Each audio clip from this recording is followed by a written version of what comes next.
something curious about this broadcast. Audition libre.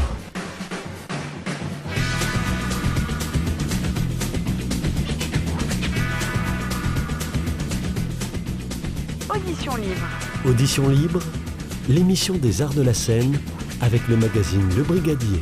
Bénédicte Soula. Bonjour et bienvenue dans Audition libre, une émission que j'ai envie aujourd'hui de dédier aux femmes. Nous sommes d'ailleurs plus nombreuses dans le studio. Pardon, mais je souhaite... Pardon ? On se demande pourquoi. Ah, c'est Anna qui parlait. Je souhaite quand même citer le seul garçon autour de cette table. Mathieu Arnal, bonjour. Bonjour Bénédicte, bonjour à toutes. Très bien. Bonjour Anna Van Rijn, charmante Anna, comment allez-vous ? Et bonjour, ça va, et vous ? Alors moi je viens d'apprendre quelque chose d'extraordinaire. Il y a des bruits qui circulent. Il y a des bruits de couloir en ce moment. Il paraît que vous êtes une descendante du peintre Rembrandt. Eh oui. C'est pas possible. Il faut croire que si. Il s'appelait Rembrandt Van Rijn, exactement comme moi. C'est pas vrai. Voilà. On a eu à côté de nous Mathieu pendant des semaines, des mois entiers, des années même. Des années La même. descendante de Rembrandt, et on l'ignorait, il y aura un avant et un après. Bien, Anna, donc, qui nous fera quand même son agenda, oui. Évidemment. L'émission que vous attendez enfin... le rendez-vous que vous attendez en fin d'émission. Rémi Souloumiac pour la partie YouTube et pour l'enregistrement de l'émission. Merci Rémi. Et maintenant, donc, nos deux invités, que j'aime beaucoup, tant pis, je le dis. Allez.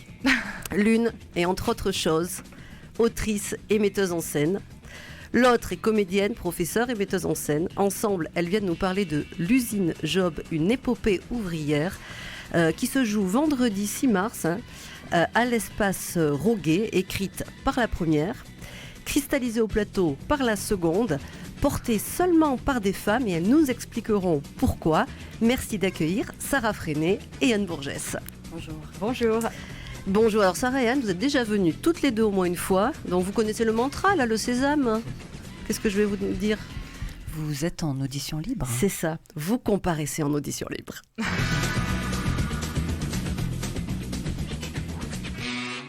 Audition libre, interview. Mathieu Arnal. Oui, alors l'écriture du réel, c'est vraiment le leitmotiv de la compagnie Une Petite Lueur. Donc après notamment l'abattoir autour de l'affaire des Sœurs Papin ou encore Postscriptum autour de la correspondance, l'usine Job, une épopée ouvrière, est comme son nom l'indique une pièce sur l'histoire en lutte des ouvriers de l'usine Job. Alors Anne Bourgès, parlez-nous un petit peu de la genèse de ce projet. Qu'est-ce qui vous a motivé avec Delphine Alvado à vous intéresser à cette lutte sociale en particulier ? Au tout départ, moi je ne suis pas toulousaine, mais je vis à Toulouse depuis 17 ans. Je ne sais pas si la ville m'a adoptée, mais moi je l'ai adoptée et je me suis dit je ne peux pas vivre dans cette ville sans faire un spectacle sur cet endroit qui est quand même incroyable. Et j'ai eu envie de proposer ce travail à Delphine Alvado et à sa compagnie Une Petite Lueur parce qu'en effet on travaille beaucoup toutes les deux sur les archives et que ce projet s'y prêtait. Et puis, j'avais l'envie de travailler avec Sarah Freinet, dont j'avais vu Transmission, une petite histoire des morts, un très beau spectacle à partir de recueils de témoignages. J'avais fait partie des personnes qui avaient un peu témoigné pour le spectacle. Et je me suis dit, cette histoire-là, elle pourra écrire quelque chose là-dessus qui serait formidable ensuite à mettre au plateau. Très bien. Alors Sarah Freinet, vous êtes donc l'autrice de cette pièce. Mais avant d'évoquer le processus de création, de la collecte de témoignages des protagonistes jusqu'à l'écriture de cette fiction, j'aimerais que vous me parliez de la façon dont cette histoire de Job vous a touché et a résonné en vous à titre personnel. En fait, Job, moi non plus, je ne suis pas toulousaine, donc j'avais remarqué ce bâtiment qui est art déco, qui est très surprenant à Toulouse, puisqu'il y a, à part la Bourse du Travail, il y a très peu de bâtiments comme ça.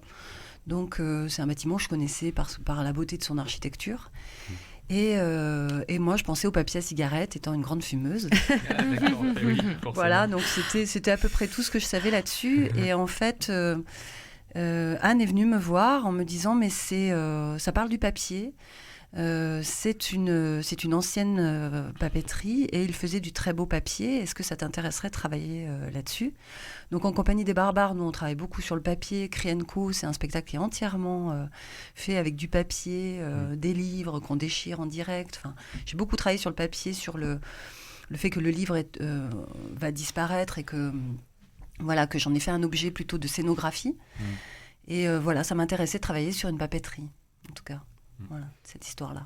Et cette histoire sociale aussi, non? Alors l'histoire sociale, oui, évidemment, parce que bon, une partie de ma famille fait partie de militants cégétistes. Votre maman. Voilà, J'ai lu la note d'intention, vous parlez de votre maman. Voilà, mon grand-père déjà. Mon grand-père était résistant et c'était un fils de cheminot, donc communiste, cégétiste, etc. Et je les ai toujours vus lutter pour les autres. Ma mère était donc à l'hôpital et elle luttait contre la fermeture à la fois de la mine et de la maternité de la région d'où je viens, qui est la Mure en Isère. Donc moi, j'ai été traînée dans toutes les manifestations. Et pour moi, la CGT, le Parti communiste, c'est des souvenirs de grandes fêtes. Voilà, j'ai souvenir d'avoir collé des affiches. Et c'était la fête de l'humanité. Voilà, donc j'ai de très bons souvenirs de ce côté-là. Tout le monde ne descend pas de Rembrandt. Voilà, tout le monde ne descend pas. Désolée. Voilà, et un truc qui est très étrange, c'est que mon père est un artisan, donc plutôt de droite et assez réactionnaire. Et cet été, je lui dis, mais qu'est-ce que tu faisais en 68 au fait? Ça t'a impacté 68? Et il m'a dit, mais en 68, non, j'étais à l'usine. Je dis, comment ça, t'étais à l'usine? Puisque pour moi, il est scieur depuis toujours. Il me dit, j'étais à l'usine de papeterie. Et il commence à me raconter l'usine de papeterie et la calandre, c'est-à-dire toutes les machines dont j'avais entendu parler à Toulouse. Et donc, mon propre père a travaillé dans une usine de papeterie, je n'en savais rien. Donc voilà, finalement, tout se rejoint. C'est fou. Alors, Anne, évoquons maintenant l'argument de cette pièce ainsi que les 3 comédiennes qui la portent, donc vous, Delphine Alvado et Dominique Bru. Ainsi que Kantouta Varlet, qui est notre technicienne, mais qui est au plateau. Et donc, je considère qu'on la cite aussi comme comédienne. Elle intervient dans le spectacle, sous forme de manipulation, d'intervention jouée aussi. Donc, on est finalement 4 comédiennes au plateau, 4 femmes. D'accord, c'est une des questions, parce que je n'avais pas trop bien compris justement dans le dossier de presse, puis vous êtes 3, et donc effectivement, donc avec Kantouta... On est 4. D'accord. Donc, l'argument de cette pièce?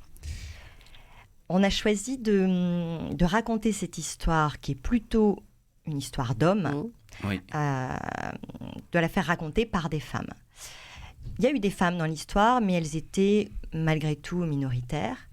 Et il nous a semblé, c'était d'ailleurs dès l'écriture, dès la commande d'écriture à Sarah, quelque chose qu'on avait en tête, que ça aurait du sens, justement dans cette démarche de fictionnaliser le réel, et non pas de faire du théâtre documentaire.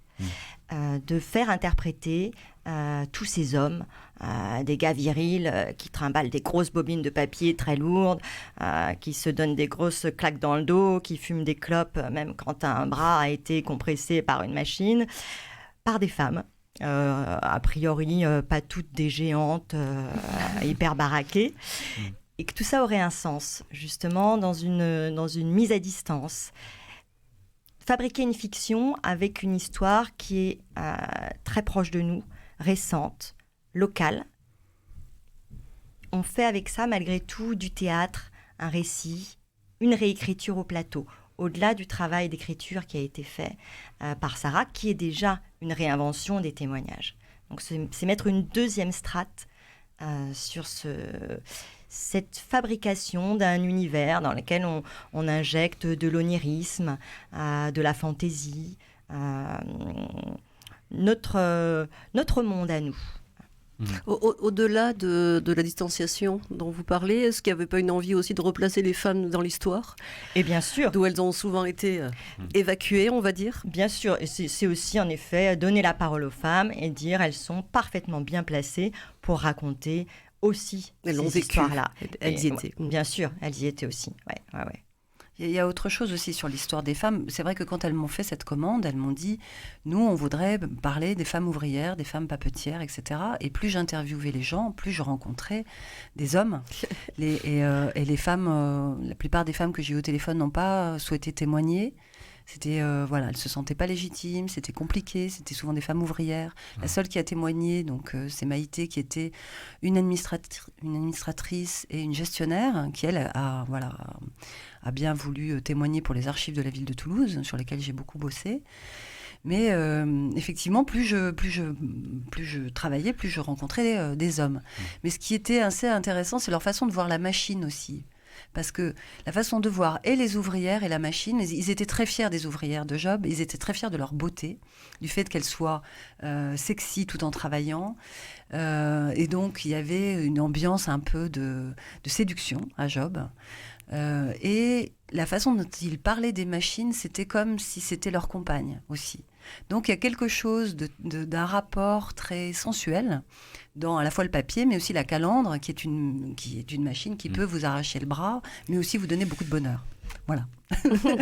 Rappelez aux auditeurs la calandre exactement alors. La calandre, ça fait partie des machines qui servent en fait à faire que la pâte devienne du papier. D'accord. Voilà. Donc à dérouler le papier. À dérouler le papier, ouais. Anne, revenons donc à l'argument de cette pièce, troisième fois. L'argument de la pièce. Donc on a parlé de cette volonté de faire parler des femmes, des comédiennes. Ce choix. Ce choix de fiction. Et puis on a choisi de creuser la question du papier. On parle quand même d'une usine de papier de luxe, du très très beau papier, magnifique, dont les ouvriers étaient très fiers. Il nous a semblé que ça aurait vraiment du sens de presque faire du papier un des personnages. Donc on est dans une scénographie de papier. Oui, des rouleaux de papier comme ça qui structurent le plateau. Tout à fait, des rouleaux de papier, des petits personnages, des ribambelles, des figurines, de petits accessoires, une tonalité très blanche. Et comment dire, j'ai du mal à développer cette histoire de papier en fait. Elle est en plein dedans, il faut dire qu'il joue. On n'est pas obligé, il faut aussi laisser un peu de surprise au scénographiquement. Oui, parce que je sens que je suis en train de déflorer plein de choses en parlant de ribambelle et que c'est pas. Oui, alors.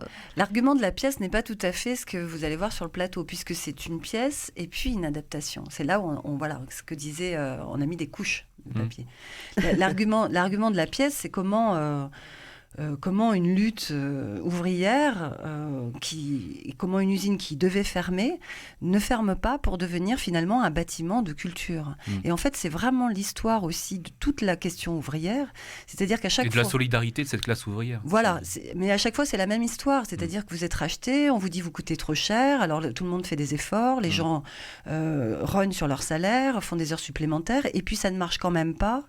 Et puis, donc, on est délocalisé, on est morcelé, et on finit par être vendu. Et soit les ouvriers se mettent en coopérative et récupèrent le pouvoir, comme l'usine Lippe ou l'été éléphant aussi, ils ont fait ça. Soit c'est la fin et tout le monde se sépare. Là, ce qui est très original avec Job, c'est que c'est devenu un endroit de culture, de partage, où on étudie les musiques, où on va faire du théâtre, où on va à la piscine. Et donc, ils ont continué l'œuvre qu'ils avaient fait autour de l'usine qu'ils aimaient, ils en ont fait encore un endroit de partage et un endroit ouvert, plus ouvert que l'usine ne l'était. Et ce qui est original avec Job, c'est que ce n'est pas une halle au grain qui va être rachetée après, récupérée et devenir une salle de concert. Ça a été fait par les ouvriers eux-mêmes. Voilà. Donc moi, c'est ça que j'ai voulu raconter.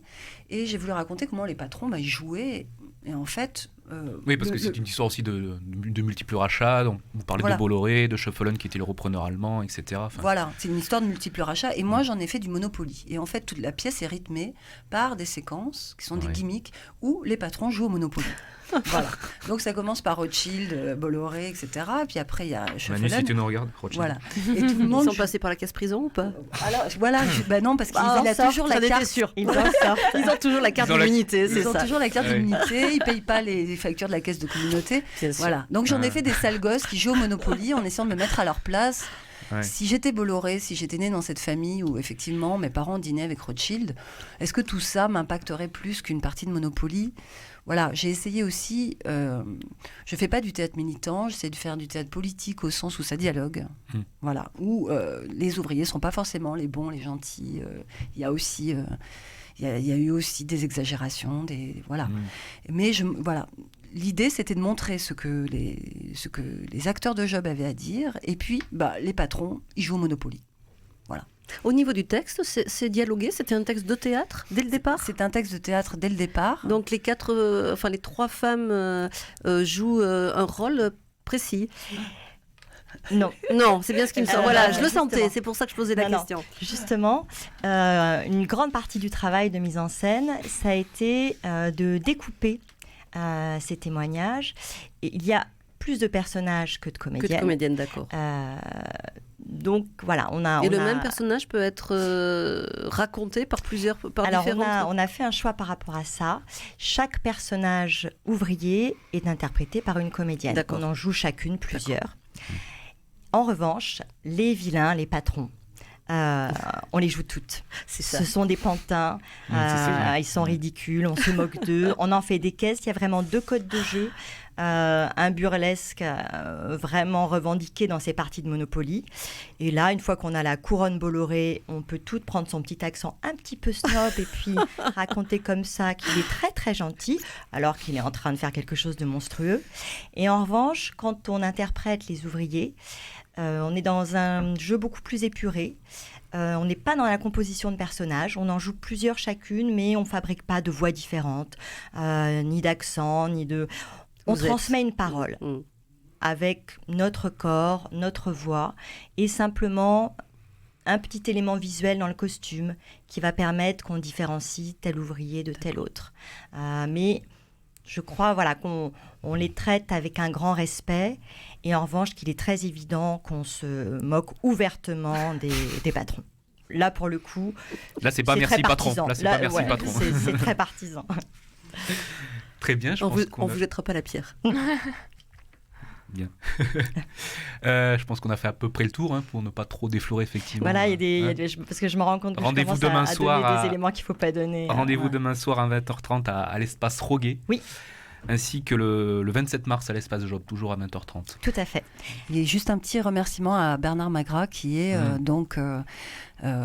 qui était un des délégués syndicaux et qui Oui. a été un des héros de Job et qui nous a accompagnés tout le long, sur cette aventure et bien. qui nous a fait Ouais. rencontrer tous les anciens ouvriers militants Qui seront de présents, Job. qui Et vont venir... seront présents bien sûr, ainsi que l'architecte, l'urbaniste qui a aidé à remanier Job et à en faire ce beau bâtiment, Et est-ce que, là je parle notamment pour la soirée du 27 mars, outre évidemment la pièce, est-ce qu'il y aura un débat, une table ronde autour de cette, un temps d'échange, autour de cette histoire hors de avec les scène, anciens très ouvriers et certainement. autres? Ouais. Oui. Parfait. Tout ça est très intéressant. Bien. Bon, je vous invite à aller soit à Roguet demain soir, soit à l'espace Job le 27. Merci Anne et merci Sarah. On poursuit Merci. cette audition libre avec la critique de la semaine de Bénédicte. Audition libre. La critique, Bénédicte Soula. Donc, avec cette semaine, Lucrèce Borgia par le Grenier de Toulouse à l'Escale de Tournefeuille. Ben oui, pendant que se déroulait la 45e cérémonie des Césars, qui depuis a fait couler beaucoup d'encre, je vois que Anne me dit oui, eh bien Laurence Roy était seule femme sur scène entourée d'une belle distribution masculine, figurez-vous, pour interpréter Lucrèce Borgia sous la plume de Victor Hugo. Donc cette femme puissante, fille de pape, dont la réputation et celle de sa famille est si sulfureuse que tout le monde dans les différents royaumes d'Italie semble la haïr. Alors aujourd'hui, la tendance serait plutôt de réhabiliter les Borgia, en rappelant notamment leur rôle de protecteur des arts et des lettres. Mais avec Hugo, on est bien dans la légende noire, celle qui a été véhiculée par l'Église au XVIe siècle et qui laisse à son héroïne peu d'espoir de salut. Alors, en 2 mots, pour celles et ceux qui ne connaissent pas l'histoire, on en a beaucoup parlé. Il y a 15 avec, jours, effectivement, avec Laurence Roy, justement. Donc un rappel très bref. Gennaro, qui déteste, comme tout le monde, Lucrèce Borgia et ignore qu'il est son fils, commet un acte sacrilège envers elle. Elle, ignorant l'auteur de l'affront, folle de rage, demande la tête du coupable à son duc de Mari. Et ce dernier, bien convaincu que Gennaro est l'amant de Lucrèce, s'empresse de vouloir le faire empoisonner, bien entendu. Quand Gennaro se présente au palais du duc d'Este pour avouer son crime, Lucrèce, c'est une mère, est au désespoir et tente de le sauver. Voilà, en résumé, l'argument de la pièce. La suite, à vous de la découvrir à l'Escale de Tournefeuille. Alors, sur scène, des chaises assez nombreuses, souvent seules compagnes de jeux issus du décor, sont tour à tour des bancs, un trône, de grands lustres de salle de bal. Oui, alors je vois que vous me regardez avec des grands yeux écarquillés. Oui, parce qu'avec un système de poulies, elles ont été attachées, alors 4x4, si ma mémoire est bonne, et hissées au plafond. Tout cela à vue. Hein. Voilà, donc ça fait de beaux lustres de bal fabriqués avec des chaises. Elles servent aussi de défouloir en cas de colère, hein. Alors des scènes de bagarre. Et pour les manipuler, donc, ce sont les comédiens, ou plutôt leurs personnages, aucune rupture dans la narration ne se fait, hein, qui s'adonnent à différentes chorégraphies livrées au cordeau dans une parfaite harmonie de gestes. Alors, chorégraphie dont la mission, vous avez compris, la mission première est de changer les décors, mais qui n'en est pas moins agréable à regarder, hein, comme une respiration entre deux scènes. Au milieu de ce dispositif épuré mais astucieux, les comédiens, Loïc Carcassès, en généraux, le fils caché de la Borgia, qui ignore toutes ses origines et qui, comme ses compagnons d'armes, déteste les Borgia et Lucrèce en primauté.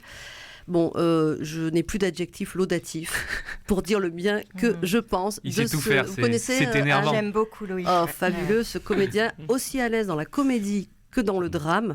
Son émotion face à Laurence Roy, émotion qui va crescendo jusqu'au dénouement final, est vraiment, vraiment belle à voir. Autour de lui, les compagnons d'armes sont interprétés par la jeune garde du grenier de Toulouse, mais qui commence quand même à avoir de la bouteille depuis le temps. Donc Cédric Guéry, Lucas Saint-Faust et Johan Villepastour en bruyants noceurs avant d'être sacrifiés sur l'autel de la vengeance. Pierre Matra en Gubetta, l'homme de main, l'homme de l'ombre de Lucrèce Borgia, bon, il est parfait, hein, et il apporte un côté, comme vous avec vos patrons, un côté burlesque, bienvenue dans ce parangon du théâtre romantique, tandis qu'en contrepoint, vous avez Laurent Colombert, plus séduisant que jamais avec sa blessure d'époux se croyant trompé, oppose à Lucrèce une colère blanche, contenue mais inaltérable, livrée par une gestuelle sobre, implacablement maîtrisée. J'aime beaucoup Laurent Colombert aussi, vous l'aurez compris. Alors Lucrèce, elle, est tout le contraire, sous les traits de Laurence Roy. Elle passe par toute la gamme des sentiments humains. Elle est séductrice, mutine, enjôleuse face à son époux, enragée, monstrueuse, écumant face à ses ennemis et à ceux qui l'outragent, mais touchante avant d'être au désespoir en mer abîmée. Dans une mécanique théâtrale parfaitement huilée, comme c'est souvent le cas avec Le Grenier de Toulouse, elle apporte ce caractère torpide, cette vulnérabilité, cette possibilité de l'accident qui touche au cœur et dont chaque création a selon moi besoin. Alors voilà, c'est une pièce que j'aime bien, d'abord parce que c'est elle, c'est celle de Laurence Roy, celle qu'elle a souhaité imposer à la compagnie, celle qu'elle remâche depuis des années et qu'elle livre enfin. Et comme je vous l'ai dit en préambule, c'est une émission dédiée aux femmes. Aujourd'hui, j'avais envie de célébrer cette comédienne-là, dont l'humilité et la timidité, au fond, n'ont d'égal que son honnêteté artistique, son engagement dans tout ce qu'elle fait et sa profonde sensibilité. Bah là, on ne peut plus rien dire après ça. Nous a bouffé. Vive les femmes. Vive les femmes. Voilà, et donc encore une femme qui va terminer en beauté. On ne parlera pas en C'est plus le mirophare. de son ascendance magnifique. Je crois que c'est bon. On a Donc, compris. c'est bon. Tout de suite l'agenda d'Anna.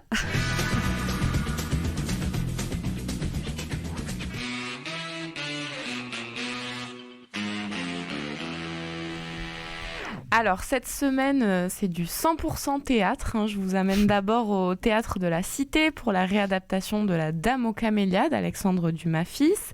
Elle est signée Valérie Mrégin, Pierre-Alain Giraud et Arthur Nosiciel. Et elle est mise en scène par ce dernier qui a d'ailleurs décidé pour cette pièce de mettre en avant plutôt les dimensions un peu masquées qu'on ne voit pas de suite dans cette pièce, comme la place de l'argent ou la question de la bourgeoisie par exemple. Alors en quelques mots, pour vous le remémorer, c'est l'histoire d'un drame amoureux entre Armand Duval, un jeune bourgeois qui tombe éperdument sous le charme de la belle courtisane Marguerite Gauthier. Sauf que l'histoire va bien sûr prendre un tournant plus plus ambiguë entre vérité et mensonge. Alors une pièce qui est à la fois sensuelle et poétique à retrouver encore ce soir, jeudi et jusqu'à samedi au Théâtre de la Cité.